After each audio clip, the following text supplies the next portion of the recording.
रोज नई और मजेदार कहानियों के लिए हमारे चैनल को अभी सब्सक्राइब कीजिए। गांव की उस छोटी सी बाजार वाली सड़क पर हर शाम एक ऐसी खुशबू फैलती थी जो लोगों को दूर दूर से खींच लाती थी।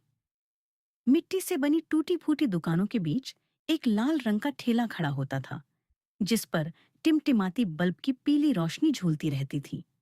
और उस ठेले पर बड़े बड़े अक्षरों में हाथ से लिखा था, 50 रुपए वाली पाव भाजी। लेकिन यह सिर्फ पाव भाजी नहीं थी। ये कहानी थी संघर्ष की, सपनों की, भरोसे की, और उस स्वाद की जो दिल में उतर जाता है। इस कहानी में ऐसा मोड़ आएगा जिसे जानकर आपका दिल भर आएगा। इसलिए इसे आखिर तक जरूर देखिए, क्योंकि आखिर में जो सच्चाई सामने आएगी वह शायद आपको भी कुछ सिखा जाए। यह कहानी है महाराष्ट्र के एक छोटे से गांव सोनवाड़ी की, जहां खेतों की हरियाली, बैलों की घंटियों की आवाज और शाम को मंदिर की आरती मिलकर एक अलग ही सुकून देती थी। इसी गांव में रहता था 12 साल का छोटा सा लड़का, जिसका नाम था गणेश। पतली सी काया, सांवला रंग, बड़ी बड़ी चमकती आंखें और चेहरे पर हमेशा मासूम सी मुस्कान। गणेश के पिता शंकर पहले शहर में मजदूरी करते थे, लेकिन एक हादसे में उनका पैर बुरी तरह जख्मी हो गया और वह लंगड़ा कर चलने लगे। काम छूट गया, आमदनी बंद हो गई और घर की जिम्मेदारी अचानक बढ़ गई। गणेश की माँ सावित्री गांव में लोगों के घर बर्तन मांजती थी, लेकिन उससे इतना नहीं मिलता था कि घर ठीक से चल सके। 2 वक्त की रोटी भी मुश्किल हो जाती थी। स्कूल से लौटते वक्त गणेश अक्सर बाजार में खड़े पाव भाजी के ठेले को बड़ी लालसा से देखता। उसके दोस्त कभी कभी 20 से 30 रुपये मिलाकर प्लेट मंगाते, और वह सिर्फ खड़ा होकर खुशबू सूंघता रहता। एक दिन उसने हिम्मत करके माँ से पूछा, आई, हम भी कभी पाव भाजी खा सकते हैं? सावित्री ने मुस्कुराने की कोशिश की, पर आंखें नम हो गईं। बोली, बेटा, एक दिन तू खुद इतना कमाएगा कि रोज खाएगा। उस दिन गणेश ने कुछ ठान लिया। उसने सोचा, अगर वो खुद पाव भाजी बेचने लगे तो। लेकिन उसके पास पैसे कहाँ थे? घर में तो चूल्हा जलाने के लिए भी सोचना पड़ता था। कुछ दिन बाद गांव में हाट लगा। दूर दूर से लोग सब्जियां और सामान बेचने आए। गणेश ने देखा कि एक बूढ़ा आदमी पुराने बर्तन और ठेला बेच रहा है। ठेला थोड़ा जंग लगा था, पर मजबूत था। कीमत पूछी तो बोला, 2000 रुपये। गणेश के पास तो 200 भी नहीं थे, लेकिन उसकी आंखों में सपना चमक रहा था। वह घर आया और अपनी गुल्लक निकाली। उसमें सिर्फ 143 रुपये थे। माँ ने पूछा तो उसने सब सच बता दिया। शंकर ने धीरे से कहा, बेटा, सपना देखना अच्छी बात है, पर पैसे के बिना कैसे होगा? गणेश ने कहा, बाबा, आप मसाले की रेसिपी जानते हो ना? आपने शहर में होटल में काम किया था। शंकर की आंखों में पुरानी यादें तैर गईं। उन्होंने कहा, हाँ बेटा, जानता हूं। अगर सही मसाला हो तो पाव भाजी का स्वाद कोई नहीं भूलता। अगले दिन गणेश फिर उस बूढ़े के पास गया और बोला, काका, मेरे पास अभी पैसे नहीं हैं, पर मैं रोज आपके खेत में काम करूंगा। जब तक 2000 पूरे ना हो जाए, आप ठेला किसी और को मत देना। बूढ़ा पहले हंसा, फिर उसकी सच्चाई देखकर मान गया।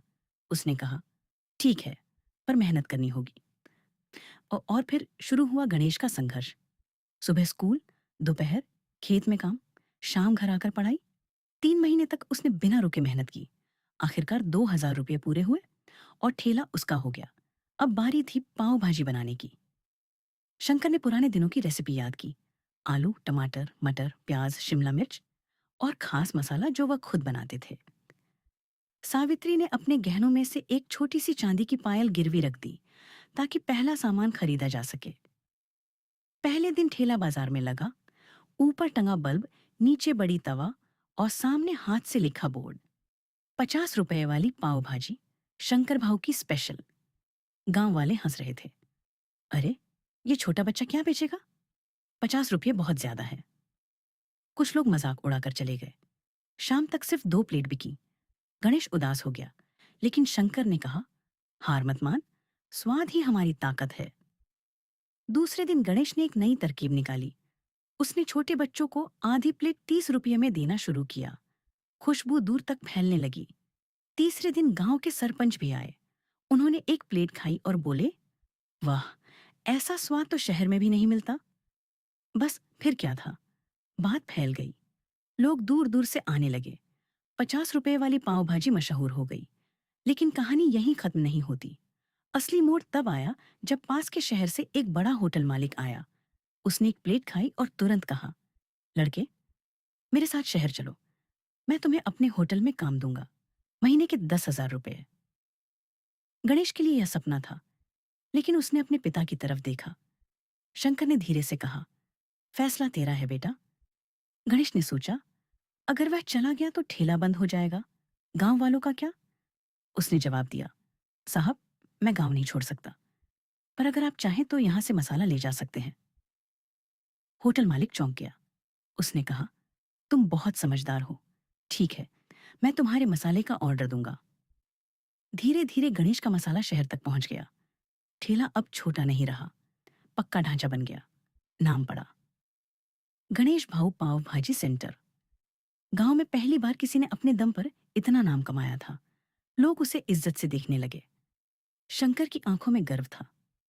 सावित्री रोज मंदिर में दिया जलाकर भगवान को धन्यवाद देती। लेकिन एक दिन अचानक बारिश के तूफान ने सब तहस नहस कर दिया। ठेला गिर गया, सामान भीग गया, गणेश टूट गया। लगा सब खत्म हो गया। तभी गांव वाले इकट्ठा हुए। किसी ने पैसे दिए, किसी ने लकड़ी, किसी ने तिरपाल। 2 दिन में फिर ठेला खड़ा हो गया।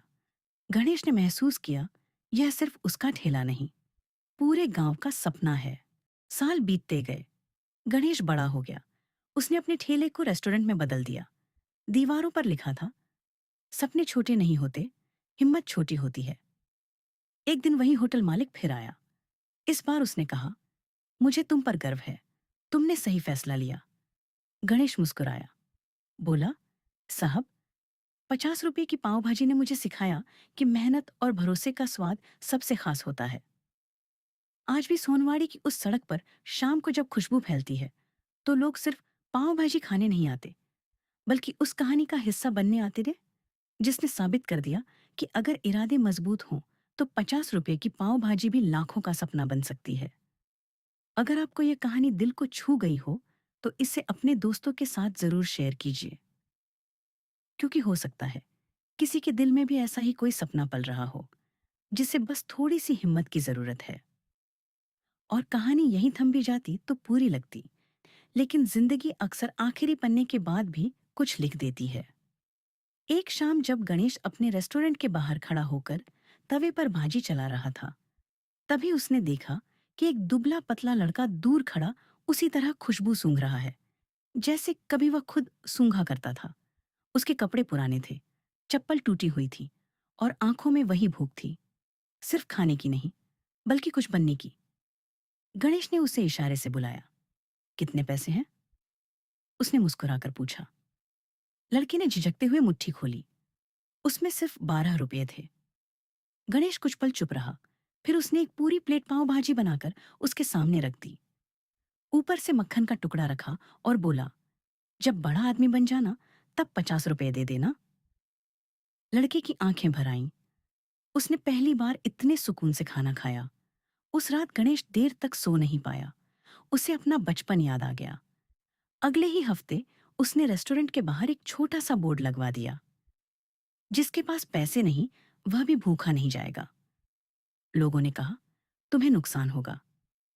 गणेश ने मुस्कुराकर जवाब दिया, जिस स्वाद ने मुझे उठाया, वही स्वाद किसी और को भी खड़ा कर देगा। धीरे धीरे ये बात आसपास के गांवों में फैल गई। अब लोग सिर्फ पाव भाजी खाने नहीं आते थे, बल्कि अपने बच्चों को यह दिखाने लाते थे कि मेहनत और ईमानदारी क्या होती है। और उस 50 रुपये वाली पाव भाजी की खुशबू में अब सिर्फ मसालों की महक नहीं थी, उसमें संघर्ष की तपिश, माँ की दुआ, पिता की सीख और पूरे गांव का प्यार घुला हुआ था। समय धीरे धीरे आगे बढ़ता रहा, लेकिन उस छोटे से बोर्ड ने गांव की सोच बदल दी। अब शाम को रेस्टोरेंट के कोने में 2-3 बच्चे बैठकर पढ़ाई भी करने लगे। गणेश ने देखा कि वे वहीं रोशनी में किताबें खोलकर बैठ जाते हैं, क्योंकि उनके घरों में ठीक से बिजली नहीं थी। उसे अपना पुराना कच्चा घर याद आया, जहां वह लालटेन की रोशनी में पढ़ा करता था। एक दिन उसने फैसला किया कि रेस्टोरेंट के ऊपर वाली खाली जगह को पढ़ाई के लिए खोल देगा। उसने कुछ पुरानी मेजें और कुर्सियां लगवाईं, दीवारों पर ब्लैक बोर्ड बनवाया और नाम रखा, सपना कक्षा। अब जो बच्चे पाव भाजी खाने आते, वे आधा घंटा पढ़ाई भी करते। गांव के मास्टर जी हफ्ते में 2 दिन मुफ्त पढ़ाने आने लगे। लोग हैरान थे कि 50 रुपए वाली पाव भाजी इतना बड़ा बदलाव कैसे ला सकती है। लेकिन गणेश हमेशा कहता, भूख सिर्फ पेट की नहीं होती, सपनों की भी होती है। कुछ साल बाद वही दुबला पतला लड़का, जिसे उसने 12 रुपए में पूरी प्लेट खिलाई थी, 10वीं में पूरे ताल्लुके में अव्वल आया। रिजल्ट वाले दिन वह सबसे पहले गणेश के पास आया और 50 रुपए का नया नोट उसके हाथ में रख दिया। बोला, आपका उधार चुका दिया भाऊ, लेकिन एहसान कभी नहीं चुका पाऊंगा। गणेश की आंखें नम हो गईं। उसने नोट वापस उसकी जेब में रख दिया और कहा, अब किसी और के लिए ऐसा ही करना, वही असली भुगतान होगा। उस शाम तवे पर भाजी की आवाज कुछ अलग ही लग रही थी, जैसे हर छन छन में एक नई कहानी जन्म ले रही हो। गांव की हवा में अब सिर्फ मसालों की खुशबू नहीं थी, उम्मीद की महक भी थी। और गणेश को समझ आ गया था कि उसका असली मुनाफा रुपये नहीं, बल्कि लोगों की मुस्कान है।